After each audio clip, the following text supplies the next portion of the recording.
Quantas mulheres cresceram acreditando que eram tímidas, intensas ou perfeccionistas e, na verdade, tinham um autismo que estava mascarado ali por anos? Eu sou Luiz Marinho, sou facilitador da pós da Vox2U e hoje nós vamos receber aqui com muita alegria a Ana Paula Parma. Ela é engenheira, auditora de segurança em sondas marítimas e comunicadora apaixonada por comportamento humano. Diagnosticada com TEA na vida adulta, ela usa sua vivência e olhar técnico para falar sobre neurodiversidade, autoaceitação e o impacto do diagnóstico tardio nas mulheres. Hoje, ela inspira muitas pessoas a enxergarem que o autismo não tem uma forma única e quer descobrir se, acima de tudo, é um ato de libertação. Se descobrir é um ato de libertação. Ana Paula, seja muito bem-vinda aqui ao nosso podcast. Obrigada, Luiz, por me receber. A gente escuta sobre o autismo e muitas vezes já com esse sendo diagnosticado para crianças, e a gente quer saber como é que é no caso quando se descobre depois dos 30 anos. Muitas mulheres acabam descobrindo só depois dos 30. E como foi o seu processo de perceber que algo não estava se encaixando e que tinha ali um diagnóstico? Então, Luiz, desde muito nova, minha mãe já identificava características, presentes, a pessoa que mais te conhece na sua primeira infância, e ela trabalhou muito tempo na PAI. E nos anos 90, o autismo tinha um estigma muito grande, atraso, a limitação intelectual.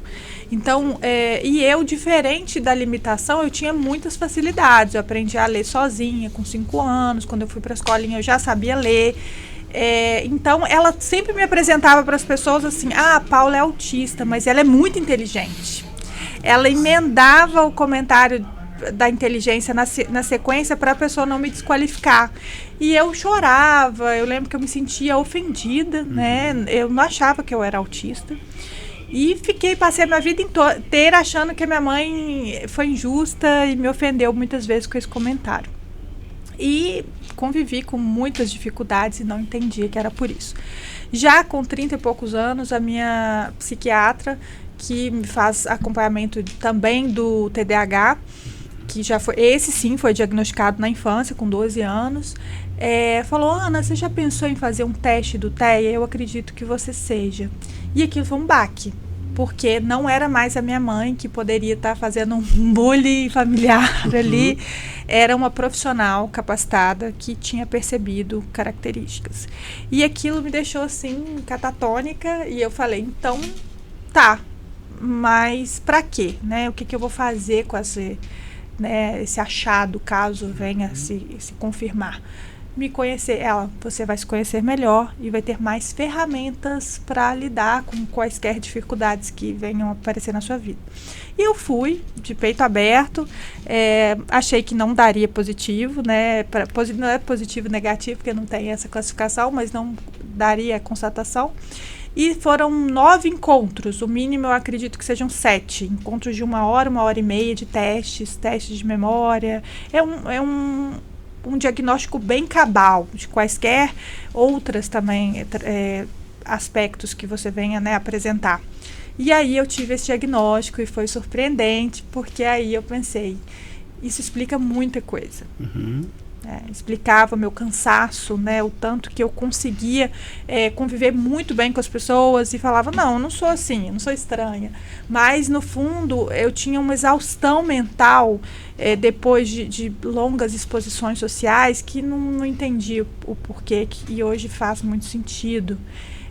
Várias outras características de ser muito analítica, muito metódica, ser aficionada, ter alguns hobbies muito peculiares, gostar muito de ficar só. Diferente de outras crianças, eu sempre preferi estar só. E eu achava que isso era super normal, que gostar da própria companhia era uma coisa normal. Como se fossem traços de personalidade. ali. E na verdade a gente estava vendo, você estava vendo algo. Como que você diferencia então esse que poderia ser traços de personalidade, mas na verdade eram esses aspectos que estavam ali mascarados? Como é que foi isso para você então? Antes eu achava não, ainda acredito que eu seja uma pessoa extremamente observadora, né? E que isso fazia parte de eu ler os ambientes e ser sempre muito observadora. Então eu via aquelas pessoas naquele grupo e imitava. Se eu chegava num lugar que as pessoas estavam mais descontraídas, mais falantes, eu tentava imitar aquelas pessoas. Se eu chegava num lugar que todo mundo era mais reservado, contido, eu sempre... Então eu ia me adaptando porque eu ficava observando muito. E diferente de outro estigma que é extremamente forte do autismo, é que o autista, ele não tem sensibilidade. Ele é meio robô, né? E pelo contrário, eu tenho a sensibilidade extremamente aflorada. Tudo para mim, às vezes, no meu sensorial é mais aflorado. Então, isso confunde, né? Muita gente tem esse estigma. Autista é insensível, ou não tem sentimento, né? Ou é o Sheldon Cooper da vida, né? Mas eu, por exemplo, consigo sentir cheiro com muita facilidade e sinto as expressões por ter treinado muito de ler as expressões faciais das pessoas. Às vezes, coisas sutis eu consigo perceber por esse exercício intenso de leitura das pessoas. Mas eu percebi que a grande diferença é que isso mascarava a verdadeira Ana. Eu estava tentando ser um personagem o tempo todo para caber nas caixas, nos rótulos, nos moldes. E por isso até mesmo que eu procurei a Vox, para entrar num perfil de comunicação corporativo aceitável, como se o meu jeito, né, eu não pudesse ser a Ana, eu precisava ter um ser normal, como se o autista não fosse, né, E eu fico imaginando, dentro da engenharia, você trabalha num ambiente muito masculino. E como é que foi para você? Porque a gente entende que o TEA, né, que é o transtorno do espectro autista, ele vai estar ali com você em todos os momentos. E como é que foi agir na sua forma de trabalhar, na sua forma de comunicar? Como é que você foi levando isso e nesse ambiente tão masculino e com as diversidades que já tem mesmo no campo de trabalho? Olha, antes eu sentia muita dificuldade por ser mulher nesse papel, principalmente quando eu assumi durante a minha carreira alguns postos de liderança, né? Quando eu estive gerente ou, né, em alguns cargos. Muito complicado, ambiente offshore, predominantemente masculino. Quantas vezes eu estive em salas de reuniões, 30 engenheiros, eu era a única mulher. E isso realmente, fui testada muitas vezes, mas o diagnóstico também me libertou um pouco disso. Porque eu comecei até a achar que eu tinha alguns superpoderes. Ao invés de classificar como grandes limitações, por exemplo, eu sou extremamente analítica, então eu consigo fazer conexões rápidas, né? Por mais que eu tenha algumas outras dificuldades tremendas, né, no campo de relacionamentos, em outras interfaces, eu consigo fazer conexões rápidas, né? Junto com o diagnóstico do TEA, eu também tive o diagnóstico de altas habilidades. Então, e isso tem a ver com o seu índice de resolução de pendências, né? A neuropsicóloga faz o teste com cronômetro, te dá vários desafios, né? Para ver como você linka aquelas situações, né? Você tem que falar palavras ao contrário, quebra-cabeça de situações e tudo no cronômetro. E aí, depois disso, eu falei, caramba, eu consigo pegar pedacinhos daqui e dali de forma muito simples e fechar situações, né? Muitas vezes eu resolvo problemas no trabalho que as pessoas assim, caramba, por que eu não pensei nisso? E eu vou na forma mais simples, né? Por exemplo, um Power BI, dá um problema e alguém não sabe resolver, você já foi no código da fonte? A primeira coisa, não, mas não é isso. Eu falei, mas vamos lá, no mais simples.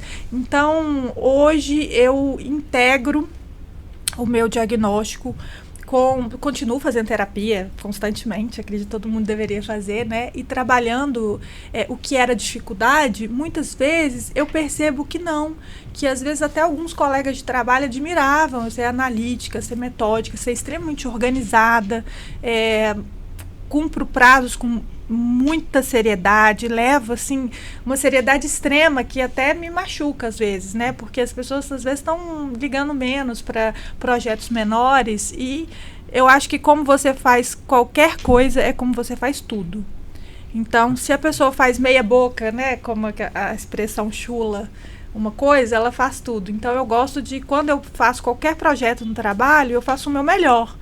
E isso que eu achava que era também alguns defeitos, eu comecei a enxergar de outra forma. Então, hoje eu acho que conhecer o meu diagnóstico me ajudou a me descobrir mais, a me aceitar principalmente, né? E ainda mais na Vox, né? Que eu cheguei aqui para ser um personagem. Eu cheguei aqui, a minha entrevista foi, eu quero ser diferente, né? Eu quero falar de outra forma, né? Eu sempre fui muito bem-humorada, as pessoas riem do meu jeito de falar, sou mineiríssima, já dá para ver nos primeiros minutos. Então, eu achava que eu falava com sotaque muito carregado, rindo demais às vezes, e às vezes espontâneo, queria ser, né, aquela pessoa ponderada que fala e tal. E eu descobri que não, que para eu me comunicar bem, principalmente eu tinha que respeitar a minha essência. E isso foi fantástico, porque o processo de aceitação, ele, não só para o autista, né, para todo o indivíduo, ele precisa se aceitar para ter uma qualidade, né, mental, profissional, né, e se sentir bem. E eu vejo que existe muito uma ideia que o autista não tem sensibilidade. Faz muito essa separação. E a gente está olhando aqui você, que mostra, que fala com essa paixão. Como é que é para você também? O que você pode trazer aí para a gente sobre esse olhar? Onde você mostrou, você falou da criatividade, você trouxe para a gente como que você lida com as situações, os seus superpoderes. Então, que mensagem aí caminhando, para que mensagem você deixa para a gente nesse olhar de sentir o mundo?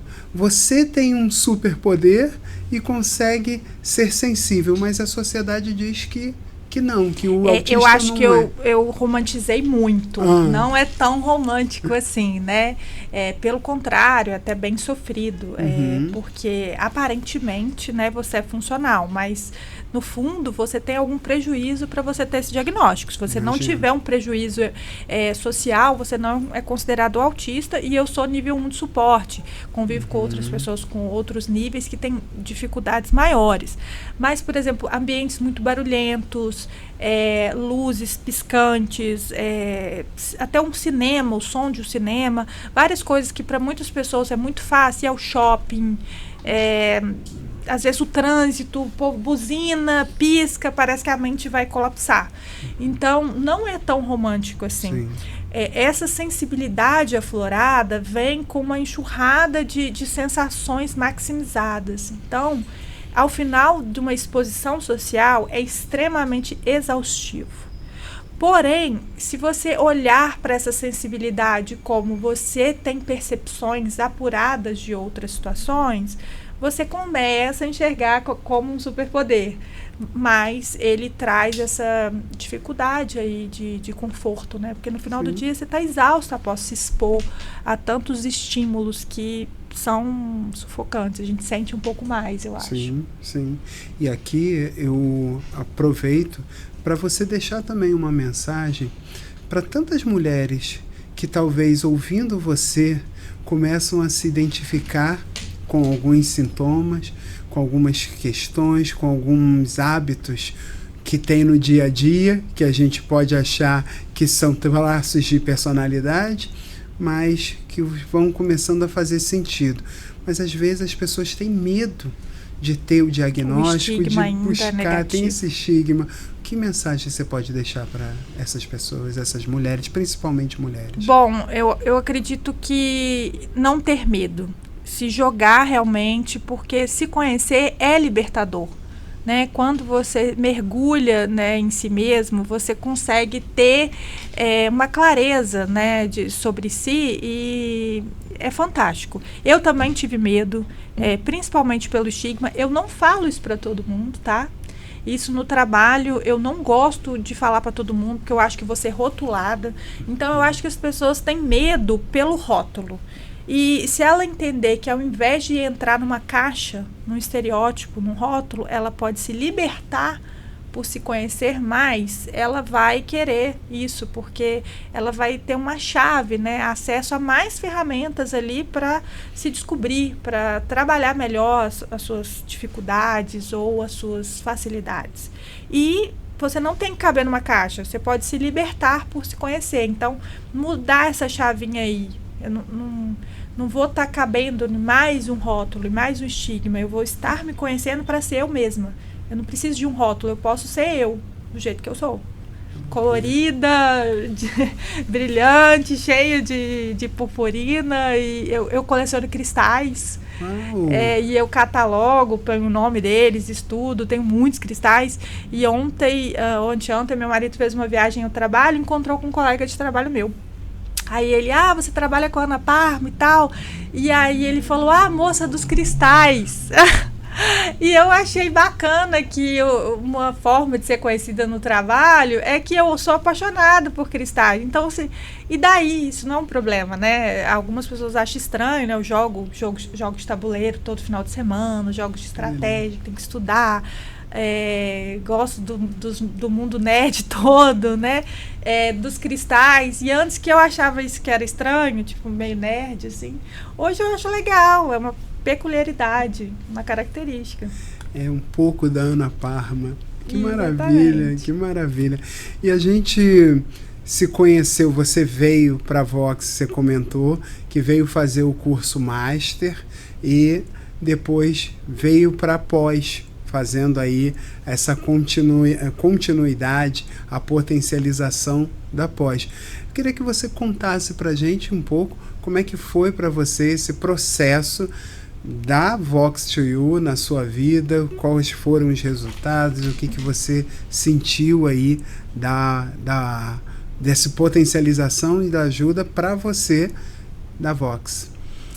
E como eu, né, repetindo o que eu já comentei, eu quis ser outra pessoa, né? E isso me travava muito, porque o medo do julgamento, né? Eu nunca fui uma pessoa com medo de me apresentar em público, porque eu estou sempre fazendo reunião, isso é uma constante na minha rotina profissional. Mas eu tinha medo do julgamento. Ele tá me olhando, tá me achando estranho, tá me achando, né, o tempo todo, e aí querendo ser esse personagem, falando igual uma pessoa que eu admiro. Não tem nada contra você ter, né, uma pessoa que você se inspire. Mas eu achava que eu tinha que mudar.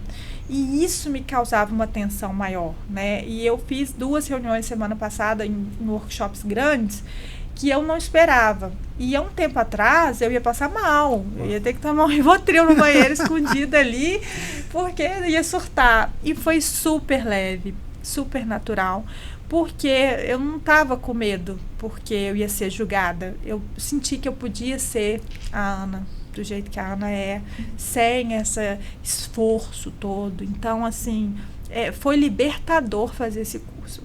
Que maravilha, que maravilha.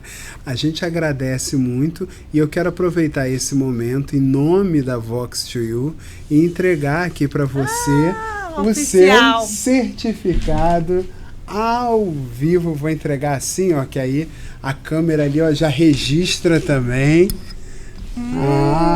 Maravilha, ó.